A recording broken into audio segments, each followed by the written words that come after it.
हर चौराहे पर मिस्त्रियों के दल लगा रहे थे नल। नेता राम निवास आए मेरे पास, बोले अब और नहीं गाड़ने हैं, बल्कि लगे हुए भी उखाड़ने हैं। परोपकार का समय बीत गया, क्योंकि मैं चुनाव जीत गया। बड़े ध्यान से सुन रहा था जमाना, बड़े ध्यान से सुन रहा था जमाना, तुम ही सो गए दास्ता कहते कहते।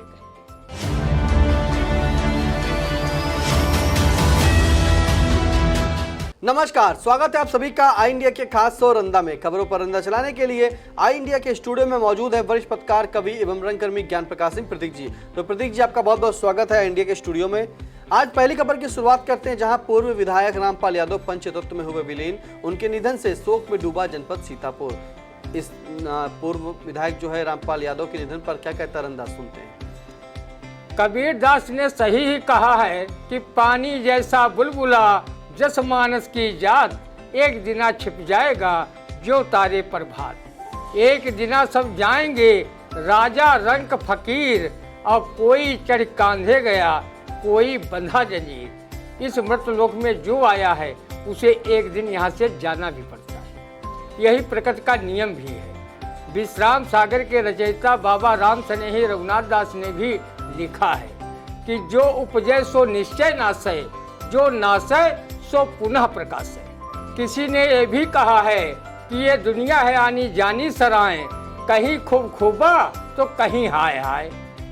हमारा जनपद मदुरै रेल हादसा में मारे गए 5 लोगों के दुख से उबर भी नहीं पाया था कि पूर्व सांसद व पूर्व मंत्री रहे मुख्तार अनीस के परम शिष्य कहे जाने वाले हार्दिल अजीज मिलनसार पूर्व विधायक रामपाल यादव के निधन के समाचार से सीतापुर जिले का जर्रा जर्रा गमगीन है। वो 20वां विधानसभा क्षेत्र से 2 बार विधायक रहे। अभी चंद महीने पहले ही उन्होंने पवित्र नैमिषारण्य की धरती पर सपा का राष्ट्रीय चिंतन अधिवेशन का संयोजकत्व किया था, जिसमें सपा के राष्ट्रीय अध्यक्ष अखिलेश यादव, राम गोपाल यादव, शिवपाल सिंह यादव सहित देश भर के प्रमुख सपा नेता पदाधिकारी शामिल हुए।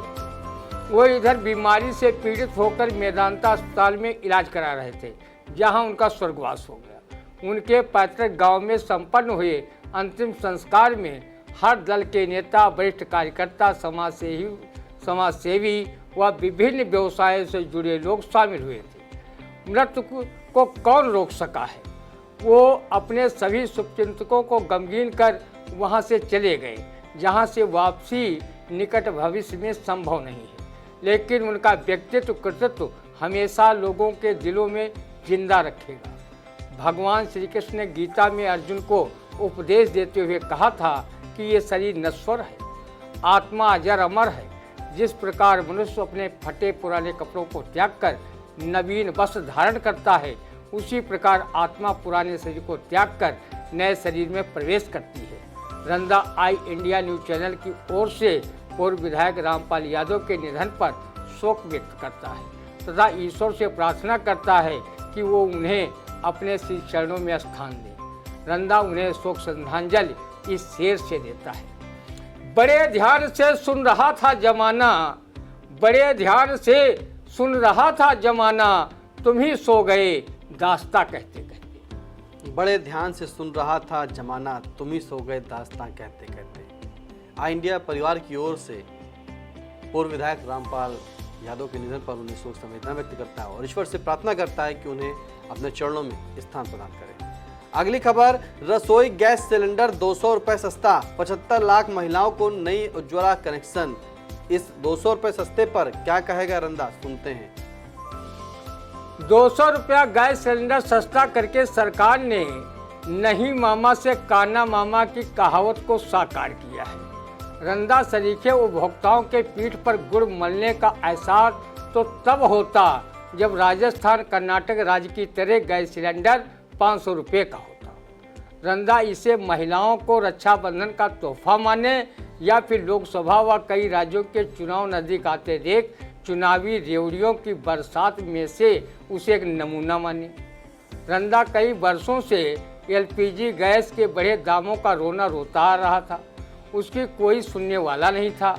लेकिन लोकसभा चुनाव में कहीं रंदा सरीखे मतदाता भाजपा प्रत्याशियों को धूल न चटा दें, इसलिए मतदाताओं को लुभाने के लिए सरकार ने चुनावी रेवड़ियां बांटने का काम शुरू कर दिया है।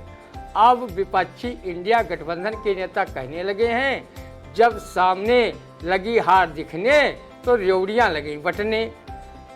वो ये भी कहने से नहीं चूक रहे कि अभी गैस पर ही 200 रुपये कम कर दिए गए हैं। जितना लोकसभा चुनाव नज़दीक आएगा, देखो सरकार क्या क्या न बांटे। ठीक है, जनता को कम से कम थोड़ी बहुत राहत चुनाव तक ही मिल जाए, बाकी तो चाकू से कद्दू कटना ही है, चाहे उस पर चाकू गिरे या चाकू पर कद्दू गिरे।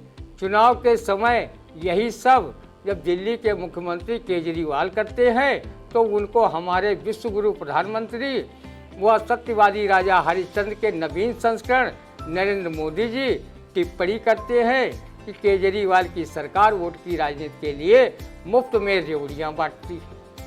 अब प्रधानमंत्री जी से कोई पूछे कि किसान सम्मान निधि तथा 5 किलो फ्री अनाज को बांटा जा रहा है, वो रेवड़ियां है या और कुछ। रंदा ने देखा है कि चुनाव नेता उस समय बड़े परोपकारी व जनता के हितैषी दिखते हैं जब वो चुनाव मैदान में होते हैं। चुनाव जीत जाने के बाद वो किसी कवि की इस कविता के भावार्थ को साकार करने लगते हैं। हर चौराहे पर मिस्त्रियों के दल लगा रहे थे नल, नेता रामनिवास आए मेरे पास, बोले अब और नहीं गाड़ने हैं, बल्कि लगे हुए भी उखाड़ने हैं। परोपकार का समय बीत गया क्योंकि मैं चुनाव जीत गया। परोपकार का समय बीत गया क्योंकि मैं चुनाव जीत गया। तो जिस तरह से 200 रुपये जो है सिलेंडर पर कम किए गए हैं, उस पर रंदा ने आपको बताया कि किस तरह से कम किए गए हैं और क्या ये रेवड़ियां तो नहीं है कि चुनावी जैसे मौसम आया और ये रेवड़ियों तरीके की जो है योजनाएं चालू हो गई। अभी तो 200 रुपये सिलेंडर पर कम हुआ है, चुनाव आते आते देखिए क्या कम होगा। और रही बात कमी की, तो चुनाव कम से कम जितने दिन रहेगा उतने दिन तो सस्ता और जनता को सहूलत मिलेगी, लेकिन फिर जो 5 साल आगे के रहेंगे उसमें फिर पिसना जनता को ही, यानी कि चाकू से कद्दू कटे या कद्दू से चाकू कटना, लेकिन कद्दू को है। तो अगली खबर की शुरुआत करते जहां हर्षोल्लास के साथ मनाया गया रक्षाबंधन का पवित्र त्योहार। बहनों ने भाइयों की कलाइयों में बांधी राखी के रूप में स्नेह की डोर। बहनों ने भाइयों को खिलाया मिष्ठान, तो भाइयों ने यथा सामर्थ्य बहनों को दिया उपहार। अब भाई को राखी बांधा, बहन को मिला उपहार। क्या कहता है रंदा, क्योंकि रंदा भी रक्षाबंधन का त्यौहार मना चुका। बहना ने भाई की कलाई में प्यार बांधा है। रक्षाबंधन का ये दृश्य बहुत ही मनोरम तो लगता ही है। भाई बहन को स्नेह की डोर में बांधने वाला ये त्यौहार वास्तव में बहुत पवित्र व अच्छा त्यौहार है। ये भाई बहन के स्नेह व आत्मीयता को बढ़ाता है। चाहे भाई बहन गरीब हों चाहे अमीर, सभी की इस त्यौहार के प्रति पवित्र भावना एक जैसी ही होती है। बहनें रक्षाबंधन त्यौहार को लेकर काफ़ी कुछ तैयारियां करती हैं, अच्छे पकवान बनाती हैं और अपने भाई को खिलाती हैं। भाई भी अपनी बहन को यथा सामर्थ्य तोहफा देता है। एक गरीब बहन उस समय काफ़ी निराश हो जाती है जब उसका परदेश गया भाई रक्षाबंधन के दिन राखी बंधवाने नहीं आ पाता है। तब बहन के मन में उसकी गरीबी का ख्याल आता है कि कहीं वो इसीलिए तो राखी बंधवाने नहीं आया। इस बात की तस्दीक लोकगीतकार फारूक सरल ने कुछ इस तरह किया है। और भैया आए नहीं कौनो मजबूरी हुई है, भैया आए नहीं कौनो मजबूरी हुई है, लागी बरखा माना उनके मंजूरी हुई है, भैया आए नहीं कौनो मजबूरी हुई है। ये पवित्र त्यौहार जाति धर्म की बंदिशों के ऊपर कहीं है, इस बात का इतिहास मिलता है। मेवाड़ की महारानी कर्णावती ने सम्राट हुमायूं को राखी भेजी थी, इसका उन्होंने मान रखा था। देवासुर संग्राम में रक्षा सूत्र यज्ञ के बाद देवराज इंद्र ने रक्षा सूत्र बंधवाया था। द्वापर से ये त्यौहार भाई बहन का त्यौहार बना। जब श्री कृष्ण के हाथ में चोट लग जाती है और खून बहने लगता है, उस समय द्रौपदी ने अपनी साड़ी फाड़कर कलाई में बांधा था और भगवान श्री कृष्ण ने उन्हें रक्षा का वचन दिया था। 10,000 हाथियों का बल रखने वाला दुशासन उनको भरी सभा में वस्त्र विहीन नहीं कर सका था। महाभारत में सबल सिंह चौहान ने लिखा है, 10,000 गज बल थक गए वो और 10 गज अंबर हरण न भयो। जिन बहनों के भाई नहीं हैं वो अपने मुँह बोले भाइयों की कलाई में रक्षा सूत्र बांधती हैं। बहुत सी पर्यावरण प्रेमी बहनें पेड़ पौधों को भाई मानकर उनके तने या डाल में रक्षा सूत्र बांध देती हैं। रक्षाबंधन त्यौहार पर धूम मचाने वाला ये फिल्मी नगमा, भैया मेरे राखी के बंधन को निभाना, छोटी बहन को न भुलाना भुलाना, को एक अल्प बुद्ध व्यक्ति ने अपने सुहाग रात के समय इस गाने का कचूमड़ निकाल कर रख दिया। प्रथम मिलन की रात पति ने पत्नी से कहा कि मुझे कोई प्यारा सा गाना सुनाओ, तो पत्नी ने कहा पहले आप सुनाओ। पति फिल्म राजा रंग का ये गाना गाया, तू कितनी भोली है, तू कितनी अच्छी है, तेरी सूरत से अलग भगवान की सूरत क्या होगी, ओ माँ वो माँ। अब पति के बाद गाना सुनाने की बारी पत्नी की आई तो उसने भी ये गाना शुरू किया। हो भैया मेरे राखी के बंधन को निभाना, हो भैया मेरे राखी के बंधन को निभाना, छोटी बहन को न भूलाना भूलाना, भैया मेरे राखी के बंधन को निभाना। भैया मेरे राखी के बंधन को निभाना और छोटी बहन को ना भुलाना भुलाना। तो रक्षाबंधन पर्व पर सभी भाई बहनों के इस पावन पर्व पर, त्यौहार पर हार्दिक शुभकामनाएं। और रंदा ने आपको बताया कि किस तरह से जो है ये भाई बहन का जो रिश्ता होता है और रक्षाबंधन का त्यौहार क्यों माना जाता है, इस पर भी रंदा ने आपको बताया।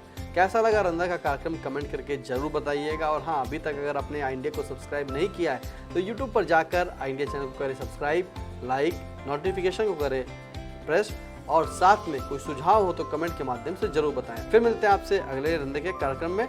नमस्कार।